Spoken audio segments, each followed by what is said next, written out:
ബീഹാറിൽ പെട്ടി പൊട്ടിക്കാൻ ഒരുങ്ങുമ്പോൾ അത് മുന്നണികളുടെ മാത്രമല്ല ഓരോ രാഷ്ട്രീയ പാർട്ടികളുടെയും നേതാക്കളുടെ നെഞ്ചിടിപ്പ് ഉയർത്തുന്നു എന്നതിൽ സംശയമില്ല. പ്രത്യേകിച്ച് മുഖ്യധാര രാഷ്ട്രീയ പാർട്ടികളെ സംബന്ധിച്ചിടത്തോളം ഈ തെരഞ്ഞെടുപ്പ് നിർണായകമാകുന്നു എന്നത് മാത്രവുമല്ല, ബീഹാറിൽ മറ്റ് ചെറു പാർട്ടികൾക്കടക്കം വളർച്ചയുടെ ഘട്ടമുണ്ടോ എന്നതിൻ്റെ പരീക്ഷണശാല കൂടിയായി ഈ തെരഞ്ഞെടുപ്പ് മാറുന്നുണ്ട്. ജാതി സമവാക്യങ്ങൾ വളരെ പ്രധാനപ്പെട്ടത് എന്ന് പറയുമ്പോൾ തന്നെ നമ്മൾ ഇനി കോൺഗ്രസിൻ്റെ പ്രതീക്ഷകൾ എങ്ങനെയെന്നതാണ് പരിശോധിക്കുന്നത്. കിരൺ, 90കൾ വരെ, അതായത് ലാലുവിൻ്റെ ഒരു അപ്രമാദിത്വത്തിന് തൊട്ടു മുമ്പ് വരെ ബീഹാറിൻ്റെ അധികാര ഘടനയെ നിശ്ചയിച്ചിരുന്നത് പലപ്പോഴും കോൺഗ്രസ് ആയിരുന്നു എന്ന് നമുക്കറിയാമല്ലോ. പക്ഷേ 2020-ൽ 72 സീറ്റുകളിൽ മത്സരിച്ച കോൺഗ്രസിന് 19 സീറ്റുകളിലേക്ക് ചുരുങ്ങേണ്ടി വന്നു. ഒരു പക്ഷേ കോൺഗ്രസ് നില മെച്ചപ്പെടുത്തിയിരുന്നുവെങ്കിൽ അനായാസം അധികാരത്തിലേറാൻ പറ്റുന്ന ഒരു സാഹചര്യം ഉണ്ടാകുമായിരുന്നു മുന്നണി സംവിധാനത്തിന്. ഇത്തവണ ഇതാ 60-ലേറെ സീറ്റുകളിൽ, അല്ലേ, 62 സീറ്റുകളിൽ ആണ് ഇത്തവണ മത്സരിക്കുന്നത് എന്നത് എടുത്തു പറയേണ്ടതാണല്ലോ. അപ്പോഴും ഈ മഹാസഖ്യത്തിനകത്ത് തന്നെ ചില സൗഹൃദ മത്സരങ്ങളുണ്ടല്ലോ, 12 സീറ്റുകളിൽ. അക്കാര്യം മനു സൂചിപ്പിക്കുകയും ചെയ്തു കഴിഞ്ഞു. അപ്പോൾ ഇത്തരം ഈ മഹാസഖ്യത്തിൻ്റെ ഐക്യത്തിനിടയിലും ഉണ്ടാകുന്ന സൗഹൃദ മത്സരം, ഒപ്പം RJDക്ക് പിന്നിൽ എങ്കിലും കൃത്യമായൊരു കരുത്തോടുകൂടി ഇത്തവണ നിലയുറപ്പിക്കാൻ കോൺഗ്രസിനാകുമോ എന്ന സംശയം. അഭിലാഷ്, ആ ചോദ്യത്തിലേക്ക് വരുന്നതിന് മുമ്പ് നേരത്തെ വോട്ട് കട്ടർ ആവുന്നതിൻ്റെ ചില കണക്കുകൾ കൂടി നമ്മുടെ മാജിക് വാളിലുണ്ട്. അതുകൂടി കുറച്ചുകൂടി പ്രേക്ഷകർക്കും ബോധ്യമാകുന്ന ഒരു കണക്കിലേക്ക് നമുക്കൊന്ന് പെട്ടെന്ന് പോയിട്ട് വരാം. ഇത് കഴിഞ്ഞ തവണത്തെ നമ്മൾ നേരത്തെ സൂചിപ്പിച്ച പോലെ 0.21% വ്യത്യാസമാണ് രണ്ട് മുന്നണികൾ തമ്മിലുള്ളത്. നമുക്ക് ഒരു മേഖല, ഒരു വോട്ട് കട്ടറായി ഏറ്റവും പ്രധാനമായി നേരത്തെ അഭിലാഷ് ചൂണ്ടിക്കാണിച്ചത് ഈ ഒവൈസിയുടെ AMIMൻ്റെ സാന്നിധ്യമാണ്. കഴിഞ്ഞ തവണത്തെ ഒരു റീജിയൻ തിരിച്ചു നോക്കിയാൽ സീമാഞ്ചൽ മേഖലയാണ് ഇവർക്ക് ഏറ്റവും കൂടുതൽ സ്വാധീനമുള്ള ഒരു മേഖല. സീമാഞ്ചൽ മേഖലയിൽ മുസ്ലിം പോപ്പുലേഷൻ വളരെ കൂടിയൊരു മേഖലയാണ്. ഇവിടെ NDAക്ക് 22 സീറ്റ് കിട്ടിയപ്പോൾ മഹാഗഡ്ബന്ധിന് കഴിഞ്ഞ തവണ 10 സീറ്റുകൾ മാത്രമാണ് ലഭിച്ചത്. യഥാർത്ഥത്തിൽ കഴിഞ്ഞ തവണ ഈ ഇലക്ഷനിൽ മഹാഗഡ്ബന്ധിനെ പരാജയപ്പെടുത്തിയ ഏറ്റവും പ്രധാനപ്പെട്ട ഘടകം ഒവൈസി ജയിച്ച 5 സീറ്റുകൾ മാത്രമല്ല, ഒവൈസി മത്സരിച്ച സീറ്റുകൾ ഒവൈസി നേടിയ മുസ്ലിം പോപ്പുലേഷൻ ഏറിയ സ്ഥലങ്ങളിൽ 40%, 44%, 45% ഒക്കെ ഉള്ള മേഖലകളുണ്ട് ഈ സീമാഞ്ചൽ മേഖലയിൽ. ആ മേഖലയിലേക്കാണ് ഒവൈസിയുടെ വലിയ കടന്നുകയറ്റം ഉണ്ടായത്. അവിടെ ഒവൈസിയുടെ പാർട്ടിയുടെ സ്ഥാനാർത്ഥികൾ പല സ്ഥലത്തും 5 ജയിക്കുന്നു, മറ്റു പല സ്ഥലത്തും 20,000 വോട്ടും 30,000 വോട്ടും ഒക്കെ ഈ പ്രധാനപ്പെട്ട സ്ഥാനാർത്ഥികൾ നേടുന്ന വോട്ടിലേക്ക് അവർ എത്തുന്നു എന്നുള്ളൊരു രാഷ്ട്രീയം കൂടിയുണ്ട്. ബീഹാറിലെ പൊതുവെ മുസ്ലിം നേതാക്കൾ പറയുന്നതിനേക്കാൾ അഗ്രസീവായി കാര്യങ്ങൾ സംസാരിക്കുകയും അവർ കടുത്ത BJP വിരുദ്ധതയൊക്കെ പറയുകയും ഒക്കെ ചെയ്ത മുസ്ലിം വിഭാഗത്തിനിടയിൽ, പ്രത്യേകിച്ച് മുസ്ലിം വിഭാഗത്തിലെ തന്നെ മഹാഭൂരിപക്ഷം വരുന്ന പിന്നാക്കം നിൽക്കുന്ന, വിദ്യാഭ്യാസപരമായി പിന്നാക്കം നിൽക്കുന്ന, സാമൂഹ്യമായി പിന്നോക്കം നിൽക്കുന്ന വിഭാഗങ്ങൾക്കിടയിൽ വലിയ സ്വാധീനമൊക്കെ ഉള്ള നേതാവായിരുന്നു ഒവൈസി. ഈ കഴിഞ്ഞ തവണയും അതിന് മുമ്പിൽ 2 തെരഞ്ഞെടുപ്പുകളിലും ഒവൈസിക്ക് 5 MLA-മാർ വീതമുണ്ടായിരുന്നു. കഴിഞ്ഞ തവണ 5 MLA-മാർ മറ്റു പാർട്ടികളിലേക്ക് പോയി എന്നുള്ളത് മറ്റൊരു യാഥാർത്ഥ്യം. പക്ഷേ ഇവർ വോട്ട് കട്ടറായി നന്നായി പ്രവർത്തിച്ചു. അതുകൊണ്ടാണ് ഈ സീമാഞ്ചൽ മേഖലയിൽ മറിച്ചുണ്ടാവേണ്ട ഒരു റിസൾട്ടാണ്. അവിടെ യഥാർത്ഥത്തിൽ അവിടുത്തെ ഒരു ജാതി സമവാക്യമെല്ലാം വെച്ചാണെങ്കിൽ അവിടുത്തെ മുസ്ലിം വോട്ടിൻ്റെ ഒരു നല്ല ശതമാനം ഈ ലാലു പ്രസാദ് യാദവിനോ അല്ലെങ്കിൽ RJDക്കും കോൺഗ്രസിനും ലഭിച്ചിരുന്നെങ്കിൽ, സാധാരണഗതിയിൽ തന്നെ ബീഹാർ രാഷ്ട്രീയത്തിൽ മുസ്ലിം വോട്ടിൻ്റെ ഏറ്റവും കൂടുതൽ ഇപ്പോഴും സ്വാധീനമുള്ളത് RJDക്കാണ്. അത് കഴിഞ്ഞാൽ അത് JDUവിനും കോൺഗ്രസിനും ഒക്കെയാണ്. അങ്ങനെയാണ് ഒരു BJPക്ക് എന്തായാലും ആ തരത്തിൽ ഒരു മുസ്ലിം രാഷ്ട്രീയം. പക്ഷേ അവിടെ അതാണല്ലോ കിരൺ, വളരെ കൃത്യമായ ഒരു തന്ത്രത്തിലേക്ക് BJP പോയത്. ഒരൊറ്റ സ്ഥാനാർത്ഥിയെ പോലും മുസ്ലിം സമുദായത്തിൽ നിന്ന് BJP നിർത്തിയിട്ടില്ല. മുന്നണിക്കകത്ത് ആകെയുള്ളത് 7 മുസ്ലിം സ്ഥാനാർത്ഥികളാണ് എന്ന് പറയുമ്പോൾ മറുഭാഗത്ത് കൃത്യമായ ഹിന്ദുത്വ ഏകീകരണം തന്നെയല്ലേ ലക്ഷ്യം വെക്കുന്നത്? അത് തന്നെ, ഹിന്ദുത്വ ഏകീകരണം മാത്രമല്ല ലക്ഷ്യം. ഒരു ഭാഗത്ത് ഹിന്ദുത്വ ഏകീകരണം, ഈ പറയുന്നത് പോലെ 83% വരുന്നത് ആകെ ഹിന്ദുക്കളാണ്. ആ ഹിന്ദുത്വ ഏകീകരണം ഒരു ഭാഗത്ത് ലക്ഷ്യം വെക്കുന്നു. മറുഭാഗത്ത് ഈ 17% വരുന്ന മുസ്ലിം വോട്ട് നിർണായകമായ ചില മുസ്ലിം കോൺസെൻട്രേറ്റഡ് മണ്ഡലങ്ങളുണ്ട്. അത് ഏറ്റവും പ്രധാനം ഈ സീമാഞ്ചൽ മേഖല തന്നെയാണ്. ഈ സീമാഞ്ചൽ മേഖലയിലടക്കം അവിടെ മുസ്ലിം വോട്ടർ കട്ടറായിട്ട് ഈ ഒവൈസിയെ കൃത്യമായി ഉപയോഗിക്കുന്നു. അപ്പോൾ മുസ്ലിം വോട്ടർ ഉണ്ടെങ്കിൽ അത് പപ്പാതിയായി പോകുന്ന ഒരവസ്ഥ, അല്ലെങ്കിൽ ചില സ്ഥലത്ത് വോട്ട് കട്ട് ചെയ്യുന്ന മേജർ പങ്കും ഈ ഒവൈസിയുടെ പാർട്ടിയിലേക്ക് പോകുന്ന ഒരവസ്ഥ അങ്ങനെ ഉണ്ടാകുമ്പോൾ സ്വാഭാവികമായും അവിടെ RJDയുടെയോ കോൺഗ്രസിൻ്റെയോ അല്ലെങ്കിൽ മഹാഗഡ്ബന്ധിൻ്റെ സ്ഥാനാർത്ഥി പരാജയപ്പെടുന്ന അവസ്ഥ ഉണ്ടാകും. അതുതന്നെ ഇത്തവണയും ഒവൈസിയുടെ വിശ്വാസ്യതയിലൊക്കെ വലിയ ഇടിവുണ്ടായിട്ടുണ്ട്. കഴിഞ്ഞ തവണ ജയിച്ച MLA-മാരൊക്കെ പാർട്ടി വിട്ടു പോയതും അല്ലെങ്കിൽ അതുവരെ എടുത്ത നിലപാടിൽ നിന്ന് വ്യത്യസ്തമായി ഒവൈസി പല സംസ്ഥാനങ്ങളിലും ഇതുപോലെ BJPക്ക് വേണ്ടി മത്സരിക്കുന്നു. ഒവൈസി അഗ്രസീവായി സംസാരിക്കുന്നു, BJPക്കെതിരെ സംസാരിക്കുന്നു. പക്ഷേ ഒവൈസിക്കെതിരെ കേസ് വരുന്നില്ല. അതിനേക്കാൾ വളരെ ദുർബലമായി തന്നെ വരുന്ന ആളുകൾക്കെതിരെയൊക്കെ BJP സർക്കാരിൻ്റെ ഭാഗത്തു നിന്ന് കേസ് വരുന്നു. ഇങ്ങനെയുള്ള പല കാരണങ്ങളാൽ ഒവൈസിക്ക് പഴയ ശേഷിയില്ല എന്ന് പറയപ്പെടുന്നു. പക്ഷേ അതൊക്കെ ഈ മണിക്കൂറുകൾക്കുള്ളിൽ തന്നെ നമുക്കറിയാം അത് എത്രത്തോളം ശേഷി ഉണ്ടായിരുന്നു.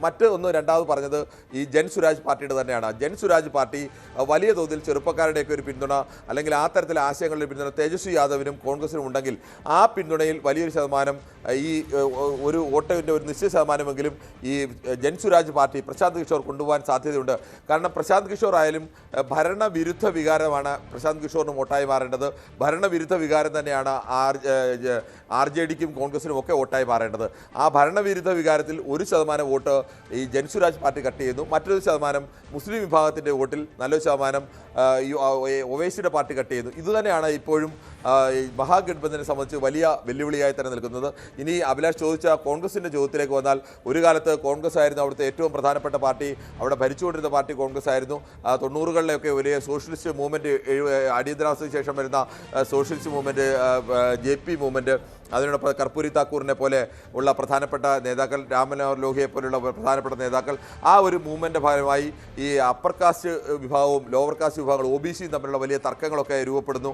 ആ തർക്കങ്ങളിൽ പിന്നാക്ക വിഭാഗങ്ങളെ നേതാക്കളായിരുന്നില്ല.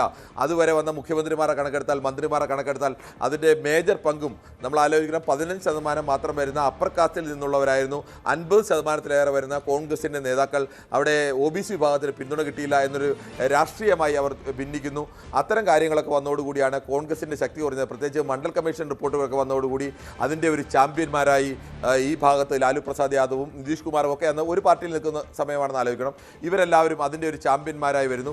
അങ്ങനെ കോൺഗ്രസ് പതിയെ ക്ഷയിക്കുന്നു. കോൺഗ്രസിൻ്റെ അപ്പർ കാസ്റ്റ് വോട്ടിൽ വലിയൊരു ഭാഗം BJPയിലേക്ക് പോകുന്നു. കോൺഗ്രസിൻ്റെ മുസ്ലിം വോട്ടിൽ വലിയൊരു ഭാഗം ലാലു പ്രസാദ് യാദവിൻ്റെ RJDയിലേക്ക് പോകുന്നു. അങ്ങനെ ക്ഷയിച്ചാണ് കോൺഗ്രസ് വന്നത്. പിന്നീട് ഇപ്പോൾ പറഞ്ഞതുപോലെ മറ്റെല്ലാ സംസ്ഥാനങ്ങളെ പോലെ കോൺഗ്രസിന് പിന്നീട് എടുത്തു കാണിക്കാൻ കഴിയുന്ന ഒരു നേതാവ് ബീഹാറിൽ ഉണ്ടായിട്ടില്ല എന്നതാണ് ഏറ്റവും പ്രധാനം. ഈ തെരഞ്ഞെടുപ്പിലും ഇന്ത്യ മുഴുവൻ അറിയപ്പെടുന്ന ഒരു നേതാവ് ആരാണ് ബീഹാറിൽ നിന്നുള്ളത് എന്ന് ചോദിച്ചാൽ, കഴിഞ്ഞ തെരഞ്ഞെടുപ്പിലും ഈ തെരഞ്ഞെടുപ്പിലൊന്നും കോൺഗ്രസിന് അങ്ങനെ ഒരു നേതാവില്ല എന്നത് യാഥാർത്ഥ്യമാണ്. പക്ഷേ ഇപ്പോഴും ബീഹാറിൽ എല്ലാ സ്ഥലത്തും സ്വാധീനമുള്ള പാർട്ടി തന്നെയാണ് കോൺഗ്രസ്. ഈ 10-14% വോട്ട് മേടിക്കാൻ ശേഷിയുള്ള ഒരു പാർട്ടി തന്നെയാണ് കോൺഗ്രസ്. പക്ഷേ കോൺഗ്രസിന് മുന്നിൽ നിൽക്കാൻ അത്തരത്തിലൊരു നേതാവില്ല. കോൺഗ്രസിൻ്റെ ഉള്ളിലെ പ്രശ്നങ്ങൾ അതിപ്പോഴും തുടരുകയും ഒക്കെ ചെയ്യുന്നുണ്ടെന്നതും കഴിഞ്ഞ തവണ ഭരണം നഷ്ടപ്പെടാനുള്ള പ്രധാനപ്പെട്ട കാരണം കോൺഗ്രസിന് തങ്ങളുടെ ശക്തി കേന്ദ്രങ്ങളിൽ അവരുടെ വോട്ട് ശേഖരിക്കാൻ കഴിഞ്ഞില്ല എന്നത് തന്നെയാണ്. ഇത്തവണയും ഏതെങ്കിലും തരത്തിൽ പരാജയം ഉണ്ടായി കഴിഞ്ഞാൽ സ്വാഭാവികമായും പഴി കേൾക്കേണ്ടി വരുന്ന ഒന്നാമത്തെ പാർട്ടി കോൺഗ്രസ് തന്നെ ആയിരിക്കും എന്നതിലും വ്യത്യാസമില്ല. എന്തായാലും ഇത്തരത്തിൽ ബീഹാറിന് മാത്രമല്ല ദേശീയ രാഷ്ട്രീയത്തിലും പ്രധാനപ്പെട്ട ഒരു തെരഞ്ഞെടുപ്പ് ഫലമായിട്ടാണ് വിലയിരുത്തപ്പെടുന്നത്. കാരണം രാജ്യത്തിൻ്റെ വടക്ക് കിഴക്കൻ സംസ്ഥാനങ്ങളിൽ ഒന്നാണ് ബീഹാർ എന്ന് പറയുമ്പോൾ പോലും അത് ഹിന്ദി ഹൃദയ ഭൂമിയുടെ കൂടി ഭാഗമാണ്. മനു, വരുന്ന തെരഞ്ഞെടുപ്പുകൾ, വരാൻ പോകുന്ന നിയമസഭാ തെരഞ്ഞെടുപ്പുകൾ, അതിപ്പോൾ കേരളം മുതൽ ഉള്ള പട്ടികയുണ്ട് എങ്കിൽ പോലും കേന്ദ്രത്തോട് ചേർന്ന് നിൽക്കുന്ന ഡൽഹിയോട്, ഭരണസിരാകേന്ദ്രമായ ഡൽഹിയോട് ചേർന്ന് നിൽക്കുന്ന സംസ്ഥാനമെന്ന പ്രത്യേകത കൂടിയുണ്ട് ബീഹാറിന്. മാത്രവുമല്ല, 3ാം തവണ BJP അധികാരത്തിലേക്ക് കയറുമ്പോൾ, NDA അധികാരത്തിലേക്ക് കയറുമ്പോൾ അവിടെ പഴയതുപോലെയുള്ള ഒരു പ്രതാപം BJPക്ക് തെരഞ്ഞെടുപ്പ് ഫലത്തിൽ ഉണ്ടായിരുന്നില്ല എന്നതും പ്രധാനപ്പെട്ടതാണ്.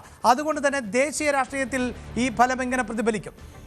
അഭിലാഷ്, ഇവിടെ ഈ തെരഞ്ഞെടുപ്പ് കഴിഞ്ഞിനി നമുക്ക് ഒരു വാദത്തിന് മഹാഗഠബന്ധൻ ജയിച്ചു എന്ന് തന്നെ വിചാരിക്കുക.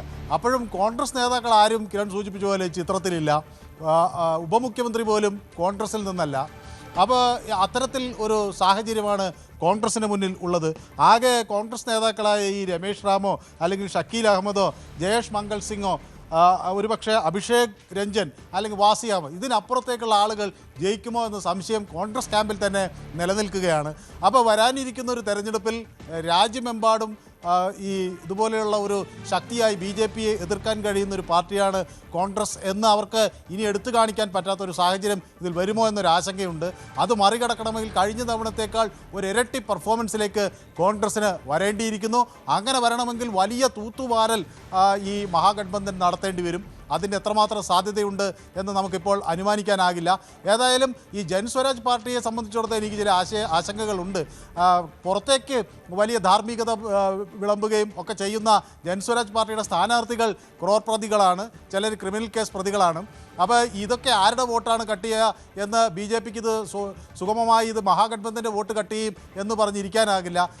ക്രോർ പ്രതികളൊക്കെ തെരഞ്ഞെടുപ്പിന് ഇറങ്ങുമ്പോൾ പ്രധാനമായും പൈസ ആയിരിക്കും അവർ പ്രധാനമായും അവിടെ വിതരണം ചെയ്യുക. അതൊക്കെ ഏത് തരത്തിലാണ് വോട്ട് മാറ്റുക എന്നത് പറയാനാകില്ല.